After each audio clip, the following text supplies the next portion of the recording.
नमस्कार, आपण पाहत आहात पुणे लाईव्ह न्यूज. पाहुयात दिवसभरातील ठळक घडामोडी. मावळ तालुक्यातील इंदोरीचे ग्रामदैवत श्री कडजाई मंदिरातील दानपेटी फोडणारे आणि तळेगाव दाभाडे येथील जिजामाता चौकातील श्री तुळजाभवानी मंदिरातील देवीचा चांदीचा मुकुट चोरणाऱ्या चाकण परिसरातील 2 अट्टल गुन्हेगारांना तळेगाव एमआयडीसी पोलिसांच्या पथकाने चाकणमध्ये येऊन 48 तासांच्या आत जेरबंद केले. पथकाने आरोपीकडून 1.25 किलो चांदीच्या मुकुटासह रोख रक्कम हस्तगत केली आहे. गेल्या शुक्रवारी 12 जून रोजी रात्री 11:15च्या सुमारास इंदोरी गावातील कडजाई मातेच्या मंदिराची कुलपे तोडून कडी कोयंडा उचकटून मंदिरामध्ये प्रवेश करून मंदिराच्या गाभाऱ्यात ठेवलेल्या दानपेटीचे कुलूप तोडून त्यामधील भाविकांनी दान केलेली अंदाजे 7,000 रुपयांची रोख रक्कम चोरीस केली होती. या प्रकरणी तपास पथकाने उपलब्ध सीसीटीव्ही फुटेजच्या आधारे तांत्रिक विश्लेषणाद्वारे तपास केला. खेड तालुक्यातील वाकी फाटा येथून कुणाल बाळू वीर वयवर्ष 23 सध्या राहणार सुंबरेनगर चाकण तालुका खेड जिल्हा पुणे आणि दुसरा आरोपी लोबो उर्फ सूर्या श्रीमंतोह दास वयवर्ष 26 सध्या राहणार कडाचीवाडी चाकण तालुका खेड जिल्हा पुणे या चाकण परिसरातून ताब्यात घेऊन अटक केली. या प्रकरणी पोलीस पथकाने एकूण 1,28,000 रुपये किमतीचा 1 किलो 250 किलोग्रॅम वजनाचा चांदीचा मुकुट आणि इतर मुद्देमाल हस्तगत केला आहे. सखोल तपासाअंती अटक केलेले दोन्ही आरोपी सराईत गुन्हेगार असून त्यांच्यावर तळेगाव एमआयडीसी आणि दक्षिण माहुळुंगे पोलीस ठाण्यात दाखल गुन्ह्यानुसार त्यांनी घरफोडीसह इतरही गुन्हे केल्याचे निष्पन्न झाले आहे. खेड तालुक्यातील कोहिंडे आदिवासी निवासी आश्रमशाळेत 10वीच्या विद्यार्थिनीचा आकस्मिक मृत्यू झाला आहे. शाळा सुरू झाल्यानंतर दुसऱ्याच दिवशी घडलेल्या या घटनेमुळे खळबळ उडाली आहे. कोहिंडे आश्रमशाळेतील पायल शिवाजी पारधी असे इयत्ता 10वीतील विद्यार्थिनीचे नाव आहे. शाळा सुरू झाल्यानंतर दुसऱ्याच दिवशी घडलेल्या घटनेने खळबळ उडाली आहे. यामागचे कारण अद्याप अस्पष्ट असून संबंधित यंत्रणांकडून तपास सुरू आहे. इराण आणि अमेरिका यांच्यात शांतता करार झाला, ज्यानंतर आता जागतिक बाजारात कच्च्या तेलाचे भाव घसरले. आता सर्वसामान्य लोकांना दिलासा मिळण्याची शक्यता असतानाच मोठा दणका बसला आहे. इराण आणि अमेरिका युद्धानंतर पेट्रोल, डिझेल, एलपीजी गॅस आणि सीएनजीचे दर कमी होण्याचा अंदाज असताना मोठा दणका बसला. तिसऱ्यांदा सीएनजीच्या किमतीत वाढ करण्यात आली. प्रति किलो सीएनजीच्या किमतीमध्ये तिसऱ्यांदा वाढ करण्यात आली आहे. सीएनजीसाठी 95 रुपये 75 पैसे मोजावे लागणार आहेत. 8 मे रोजी प्रति किलो 1.5 रुपयांनी वाढ सीएनजीच्या दरात करण्यात आली होती. त्यानंतर 28 मे रोजी 2.5 रुपयांनी वाढ झाली. घरगुती पीएनजीमध्येही 85 पैशांनी वाढ करण्यात आली. पीएनजीचा दर आता 51 रुपये 50 पैसे झाला. पुणे, पिंपरी चिंचवड, तळेगाव, चाकण, हिंजवडी या भागातही वाढ करण्यात आली, ज्यामुळे सीएनजी आणि पीएनजीच्या ग्राहकांना मोठा दणका बसणार आहे. एकीकडे सामान्य लोक युद्धानंतर दरवाढ कमी होण्याची अपेक्षा करत आहेत, तर दुसरीकडे मोठा दणका बसत आहे. श्री क्षेत्र भीमाशंकर येथे 1000 पासधारकांना दररोज सकाळी 7 ते 11 वाजेपर्यंत असे 4 तास दर्शन मिळणार आहे. ज्यांनी ऑनलाईन पास घेतला आहे त्यांनीच भीमाशंकर येथे यावे असे आवाहन खेड विभागाचे उपविभागीय पोलीस अधिकारी अमोल मांडवे यांनी पत्रकार परिषदेत केले. ज्योतिर्लिंग श्री क्षेत्र भीमाशंकर राजगुरुनगर येथे विकास कामे सुरू असल्याने दिनांक 15 जून पासून ऑनलाईन पास घेतलेल्या 1000 लोकांसाठी दर्शन दिले जात आहे. पुढील 8 दिवस ऑनलाईन बुकिंग पूर्ण झाले आहे. तरीही देशभरातील मोठ्या संख्येने भाविक भक्त भीमाशंकरला येत आहेत. दररोज 1000 दर्शन पास असल्याने त्यांच्या दर्शनाची गैरसोय होत आहे. मात्र मंदिर आणि मंदिर परिसरातील कामे सुरू असल्याने भाविकांना दर्शन बंद केले. त्यामुळे ज्या भाविकांनी ऑनलाईन बुकिंग केले असेल त्यांनीच भीमाशंकरला यावे, इतर कोणालाही प्रवेश दिला जाणार नाही. भीमाशंकरला जाणाऱ्या भाविक भक्त यांना जाताना आंबेगाव तालुक्यातील डिंभे, खेड तालुक्यातील शिरगाव या 2 ठिकाणी पोलिसांचे चेकनाके उभारले असून ज्यांच्याकडे ऑनलाईन बुकिंग पास आहे त्यांनाच पुढे दर्शनासाठी सोडण्यात येणार आहे. पुढे भीमाशंकर येथे दर्शनासाठी तेथेही पोलीस आणि मंदिर प्रशासन पास असलेल्या व्यक्तींना दर्शनासाठी सोडतील. ज्योतिर्लिंग श्री क्षेत्र भीमाशंकराचे दर्शन घेण्यासाठी रोज सकाळी 7 ते सकाळी 11 वाजेपर्यंत 4 तास निश्चित करण्यात आली आहे. याच वेळेत मंदिर दर्शनासाठी उघडे असणार आहे, त्यानंतर मंदिर बंद केले जाणार आहे. ऑनलाईन पास असलेल्या व्यक्तींनी सकाळी 7 ते सकाळी 11 वाजेपर्यंत या वेळेत दर्शनासाठी मंदिरात उपस्थित राहावे, अन्यथा दर्शन मिळणार नाही असे खेडचे उपविभागीय पोलीस अधिकारी अमोल मांडवे यांनी सांगितले. पास देवस्थान प्रशासनातर्फे दिले जातात, त्यांच्यातर्फे चेक केले जातात, परंतु तिथं त्या ठिकाणी गर्दी होऊ नये आणि ज्यांच्याकडे पास नाही ते लोक मंदिरापर्यंत जाऊन त्या ठिकाणी गर्दी आणि अडचण होऊ नये याकरता आपण पोलीस देखील सदरचे पास चेक करतो. पुणे नाशिक महामार्गावरील वाहतूक कोंडीवर फुंकर घालण्यासाठी प्रस्तावित असलेला नाशिक फाटा ते खेड दरम्यानचा 8 पदरी उन्नत मार्ग प्रकल्प प्रशासकीय अनास्थेमुळे अधांतरी लटकला आहे. प्रकल्प मंजुरीला 18 महिने उलटूनही जमिनीचा ताबा न मिळाल्यानं केंद्र सरकारने राज्य सरकारला थेट प्रकल्प गुंडाळण्याचा इशारा दिला आहे. या पार्श्वभूमीवर जिल्ह्यातील मंत्र्यांनी आणि प्रशासनाने तातडीने आढावा बैठक घेतली असून या बैठकीत प्रकल्पाचे भवितव्य ठरणार आहे. केंद्र सरकारच्या रस्ते वाहतूक व महामार्ग मंत्रालयाने 9 ऑगस्ट 2024 रोजी 7,807 कोटी 76 लाख रुपयांचा या प्रकल्पाला हिरवा कंदील दाखवला होता. नियमांनुसार प्रकल्पाच्या रॅम्पसाठी लागणारी 14.1 हेक्टर जमीन उपलब्ध करून देण्याची जबाबदारी राज्य सरकारची होती. केंद्राने प्रकल्पाच्या निविदा प्रक्रिया ही अंतिम टप्प्यात आणली असली तरी राज्य सरकारने भूसंपादनासाठी घोषित केलेला 620 कोटी रुपयांचा निधी अद्याप PMRDA आणि पिंपरी चिंचवड महापालिकेच्या खात्यावर वर्ग केलेला नाही. निधीअभावी भूसंपादन प्रक्रिया ठप्प झाली आहे. प्रकल्पातील या विलंबाची गंभीर दखल केंद्रीय रस्ते वाहतूक मंत्रालयाचे सचिव व्ही उमाशंकर यांनी घेतली आहे. त्यांनी राज्याचे मुख्य सचिव राजेश अग्रवाल यांना पत्र पाठवून नाराजी व्यक्त केली. भूसंपादन वेळेत न झाल्यास निविदा प्रक्रिया धोक्यात येईल आणि केंद्राला या प्रकल्पाच्या अंमलबजावणीबाबत पुनर्विचार करावा लागेल असा स्पष्ट इशारा केंद्राने दिल्यानं प्रशासकीय वर्तुळात मोठी खळबळ उडाली आहे. पुणे जिल्हा मध्यवर्ती सहकारी बँकेची पुणे येथे स्थापना झाल्यानंतर पहिली शाखा खेड तालुक्यात राजगुरुनगर येथे 10 मे 1926 साली सुरू झाली. या बँकेचे शताब्दी महोत्सवी वर्षानिमित्त आयोजित कार्यक्रम गुरुवार दिनांक 18 जून रोजी सकाळी 11 वाजता होणार आहे. प्रमुख पाहुणे म्हणून सहकार मंत्री बाबासाहेब पाटील, बँकेचे अध्यक्ष प्राचार्य दिगंबर दुर्गाडे, उपाध्यक्ष सुनील चांदेरे यांच्या सहसंचालक मंडळ उपस्थित होणार आहे. कार्यक्रमाचे अध्यक्षस्थान बँकेचे संचालक माजी आमदार दिलीप मोहिते भूषवणार आहेत. साकरमध्ये आंबेठाण चौकामध्ये गटाराचे काम चालू आहे. त्या गटाराची कोणत्याही प्रकारची या ठिकाणी इंजिनियर अथवा NH60चे ऑफिसर कोणती स्थळ पाहणी केलेली नाही. त्यामुळे तातडीने याची स्थळ पाहणी करण्याची मागणी काँग्रेसचे चंद्रकांत गोरे यांनी केली आहे. आळंदी येथील MSCB ऑफिस समोरील विद्युत टिपीला आग लागल्याची घटना घडली. हा प्रकार स्थानिकांनी पाहिला. आनंदीनगर परिषद अग्निशमक यांनी माहिती देण्यात आली. तात्काळ अग्निशमक दल घटनास्थळी दाखल झाले. तेथील आग आटोक्यात आणली. यामुळे पुढील अनर्थ टळला. विद्युत डीपीला आग लागल्याने ड्राय पावडर फायर याचा उपयोग करत आगीवर त्यांनी नियंत्रण मिळवले. त्यानंतर पाण्याचा वापर करण्यात आला. तसेच विद्युत विभागाने तेथील विद्युत पुरवठा खंडित केला. अतिरिक्त तापमानामुळे विद्युत डीपीस आग लागल्याचे यावेळी विद्युत कर्मचारी यांनी सांगितले. इंद्रायणी नदीकाठच्या गावातील मैला मिश्रित सांडपाणी तसेच कारखान्यातील रसायनयुक्त सांडपाण्यावर कोणतीही प्रक्रिया न करता ते थेट सांडपाणी इंद्रायणी नदीपात्रात सोडले जाते. त्यामुळे इंद्रायणी नदीमध्ये मोठ्या प्रमाणात प्रदूषण वाढले आहे. पुरुषोत्तम अधिक ज्येष्ठ मास निमित्त आळंदी शहरात विविध ठिकाणी सप्ताहाचे आयोजन करण्यात आले होते. अधिक मासानिमित्त पहाटेपासून माऊली मंदिरात भाविकांची संतश्रेष्ठ ज्ञानेश्वर महाराज यांच्या संजीवन समाधी दर्शनासाठी गर्दी होत होती. अधिक मासाचे औचित्य साधून अनेक भाविकांनी चल पादुकांवर अभिषेक केले. माऊली भक्तांकडून भाविकांसाठी मंदिरात महाप्रसादाचे आयोजन करण्यात आले होते. चाकणमधील तळेगाव चौकात भरधाव कंटेनरच्या धडकेत महिला गंभीर जखमी झाल्याची घटना समोर आली आहे. या प्रकरणी कंटेनर चालकावर गुन्हा दाखल करण्यात आला आहे. खेड तालुक्यात अनेक ठिकाणी सध्या तीव्र पाणीटंचाईच्या झळा बसत आहेत. काही गावांनी तातडीने काही वाड्या वस्त्यांना पाणीपुरवठा करण्यासाठी नियोजन केले आहे. अशातच कायद्यावर बोट ठेवत थेट संबंधित गावकरी आणि ठेकेदार यांच्यावर गुन्हे दाखल करण्याची मागणी काही असामाजिक प्रवृत्ती करत असल्याचे कडाचीवाडी तालुका खेड येथील ग्रामस्थ आणि पत्रकार यांनी सांगितले आहे. सोशल माध्यमांत बोगस बातम्या देऊन ठेकेदार आणि गावकरी मंडळींना वेठीस धरले जात असल्याचा स्थानिकांचा आरोप आहे. स्थानिकांनी याबाबत काय सांगितले जाणून घेऊयात.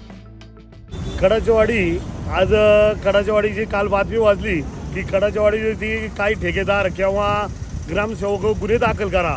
पण ती बातमी वाचल्यावर आश्चर्यचकित वाटतंय की कारण की गावची पाण्याची पाऊस कमी असल्यामुळे इकडे एक ठाकर वस्ती आहे, संत तुकाराम दलित वस्तीमध्ये मोडत आहे, यश पारगे, देवेंद्र पारगे यांना अतिशय पाण्याची गरज होती.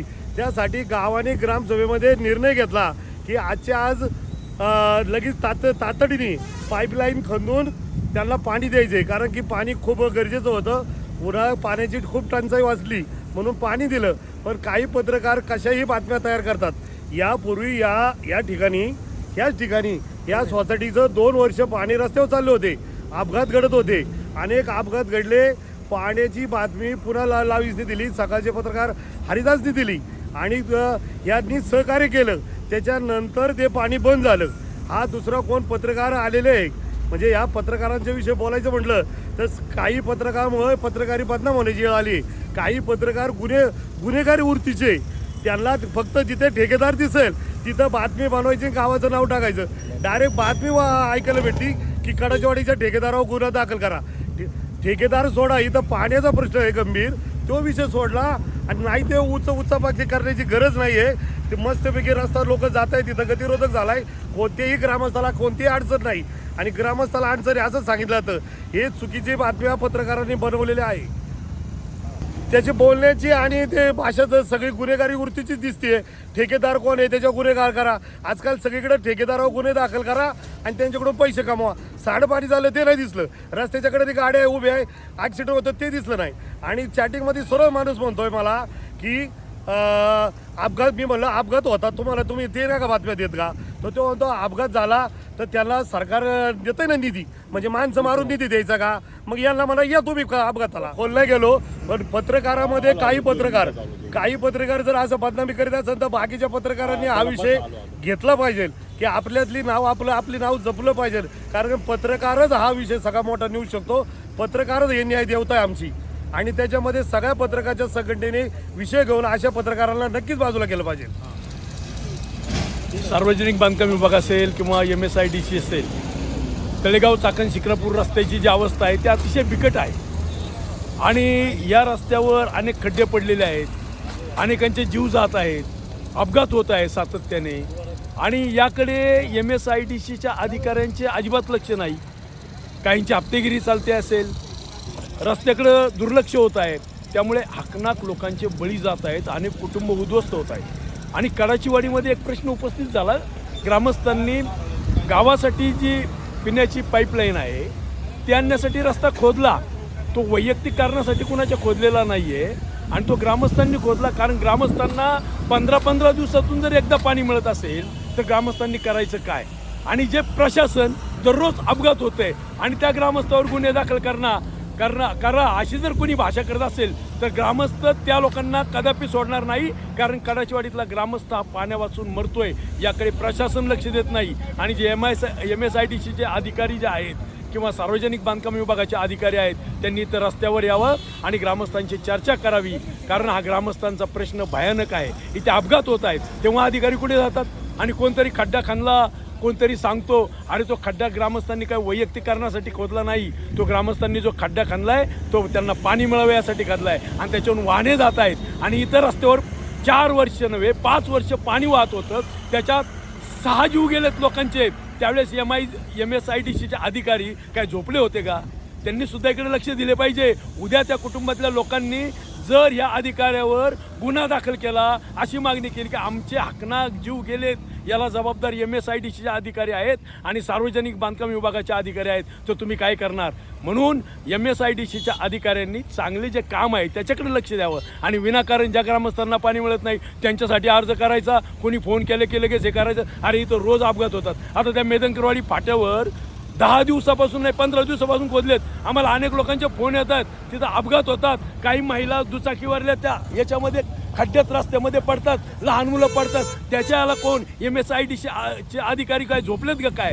याच्याकडं MSIDCच्या मुख्य अभियंता रणजित हांडे यांनी सुद्धा लक्ष द्यावे. इथली लोक वैतागली आहेत आणि जे बकालपणे अशी काहीतरी बातम्या पसरवतात त्यांनी सुद्धा याचं गांभीर्य घेतलं पाहिजे की आपण सद्यस्थितीवर लिहिलं पाहिजे. आणि परिस्थिती अशी आहे त्याच्यामुळे ग्रामस्थ वैतागलेत. एक दिवशी हा जनक्षोभ होईल आणि MSIDCच्या आणि सार्वजनिक बांधकाम विभागाच्या अधिकाऱ्यांना घेराव घातला जाईल. पोलीस ठाण्यासमोर सुद्धा आंदोलन केलं जाईल.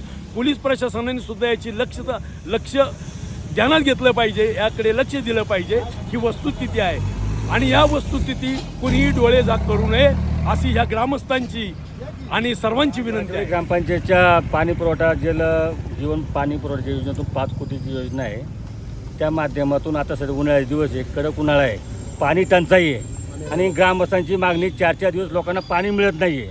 त्यामुळं ग्रामस्थांच्या मागणीनुसार व ग्रामसभेच्या ठरावानुसार तातडीने पाईपलाईन टाकण्याचं काम केलं आणि त्या कॉन्ट्रॅक्टरने काम करून ते रस्त्याची थोडी खोदाई केली आहे. पण खोदाई केली काय, कोणती पाईपलाईन टाकली, रस्त्याचं क्रॉस करायचं म्हटलं की हवाई मार्गे पाणी पाईपलाईन टाकू शकत नाही आहे. त्यामुळं पाणी करता जे रस्ता खोदलेला आहे त्यामधून थोडंफार आम्ही ते बुजवायचं बी काम केलेलं आहे. परंतु काही बाहेरचे जिल्ह्यातले पत्रकार नाही ते लोकांना ब्लॅकमेल करण्याचा प्रयत्न करतात. ठेकेदार असतील किंवा इतर कोणते शाळा वगैरे असेल असं आमच्या कानावर की काही पत्रकार नुसतं ब्लॅकमेल करून लोकांना वेटीस त्यांना सर्वसामान्य जनतेचे जे प्रश्न आहेत ते दिसत नाही आहे. साधारणतः वर्षापूर्वी तर सर्व घाणीचं साम्राज्य झालं होतं, सांडपाणी होते. त्यावेळी त्या माणसाने एक सुद्धा बातमी दिली नाही. फक्त काहीतरी चाय बिस्किट पत्रकारिता जी म्हणतो आपण त्या माध्यमातून ते फक्त लोकांना आणि काही ठेकेदारांना व प्रतिष्ठित लोकांना ते ब्लॅकमेल करण्याचा प्रयत्न करतात. मी सर्व पत्रकार बांधवांना नम्र विनंती करतो, खरंच समाजाचे जे प्रश्न आहेत ते दाखवण्याचा प्रयत्न करा. परंतु समाजाचं ज्यामुळे नुकसान होईल ते तर खरं पाईपलाईन खोदली समाजाकरता खोदलेली आहे, सर्वसामान्य जनतेला पाणी मिळण्यासाठी केलेली आहे. तर मी नम्र विनंती करतो की प्रशासनाने सुद्धा या गोष्टीची दखल घेऊन अशा गोष्टीबद्दल लगेच गुन्हे दाखल करा, हे करा. ग्रामस्थांमध्ये भीतीचं वातावरण निर्माण करायचा प्रयत्न करतायत. त्यामुळं असं झालं नाही पाहिजे असं मी आपणा सर्व प्रशासनाला नम्र विनंती करतो. आणि जे पत्रकारिता आहे ती सुद्धा निर्भीड स्वच्छता झाली पाहिजे, स्वच्छ पत्रकारिता पाहिजे. उगीच लोकांना त्रास देण्याची असू नये अशी माझी विनंती. गावचं रहिवासी असून 2 दिवसापूर्वी कडाचीवाडीच्या आदित्य दलित वस्ती व अनेक मागासवर्गीय वस्त्या यासाठी आदिवासी वस्त्या यासाठी जे पाईपलाईन ग्रामस्थांच्या वतीने खोदकाम करून टाकण्यात आली. आज अतिशय बिकट परिस्थिती आहे पाण्याची. 8-8, 10 दिवस पाणी येत नाही. त्यामुळे पाईपलाईनचे काम चालू असल्यामुळे एक अनधिकृत पत्रकार बाहेरून आलेला, पुणे जिल्हा सोडून आलेला, चुकीच्या प्रकारे बातमी करून वरिष्ठ अधिकाऱ्यांना कळवून गावास वेठीस धरण्याचे काम करत आहे. तरी अशा पत्रकारांना अशा बातम्या देण्याचा काही अधिकार नाही. आज गाव पाण्यापासून वंचित आहे. पाण्याचा स्रोत कसा गावाला मिळाला पाहिजे हे पाहिलं पाहिजे. तर चुकीच्या पद्धतीने बातम्या करून गावाची बदनामी करून व ग्रामस्थांवर विविध प्रकारचे गुन्हे टाकण्यास पात्र करीत आहे. तरी अशा पत्रकारांचा आमच्या कडाचीवाडीच्या गावच्या वतीने निषेध करत आहे मी. नमस्कार, मी विशाल कड. काल जे इथं रस्ता खोदून पाईपलाईन टाकण्याचं काम केलेलं आहे ते काही कुणाचं वैयक्तिक काम नाही आहे. ते गावच्या वस्तीला एक पाण्याचा तिथं तोटा होता म्हणून ते सर्व गावच्या वतीने ती पाईपलाईन खोदून रस्ता खोदून पाईपलाईन टाकलेली आहे. आणि दुसऱ्या जिल्ह्यातले पत्रकार येऊन इथं बातमी देत आहेत आणि त्यांच्या सांगण्यानुसार प्रशासन त्या गावच्या जे पुढारी आहेत किंवा लोकप्रतिनिधी आहेत त्यांच्यावरती जर गुन्हे दाखल करणार असेल तर आम्ही पण गावच्या वतीने पूर्ण गाव मोर्चा काढू, एकत्र येऊ आणि त्याच्या विरोधात आंदोलन उभे करू. की हे कुणाचं वैयक्तिक काम नसून गावच्या चांगल्यासाठी काम आहे. तरी मुळात मी कडाचीवाडीचा रहिवासी आहे. मी कुणाल आप्पासाहेब कड. आणि हे जे काय झालेलं आहे ते आमच्या गावच्या पाण्याचा जो प्रश्न आहे तो अनेक वर्ष प्रलंबित आहे. आणि गावात म्हणजे माझ्या स्वतःच्या घरात मी टँकरने आज पाणी घेतो आहे. पाण्याची खूप गंभीर समस्या असल्याने काही गोष्टी अपरिहार्य कारणामुळं कराव्या लागतात. आणि या गोष्टीला काही लोकांनी वेगळं वळण देऊन प्रशासकीय लोकांवरती, यंत्रणेवरती दबाव टाकून जी काही गडबड केलेली आहे ते अतिशय चुकीची आहे असं मला वाटतं. मी नक्कीच ग्रामस्थ असल्यामुळे जे काही चुकीच्या गोष्टी आहेत त्याच्या विरोधात ग्रामस्थांबरोबर त्यांच्या बरोबरीने उभे राहणार आहे. नमस्कार, आपण पाहत आहात पुणे लाईव्ह न्यूज.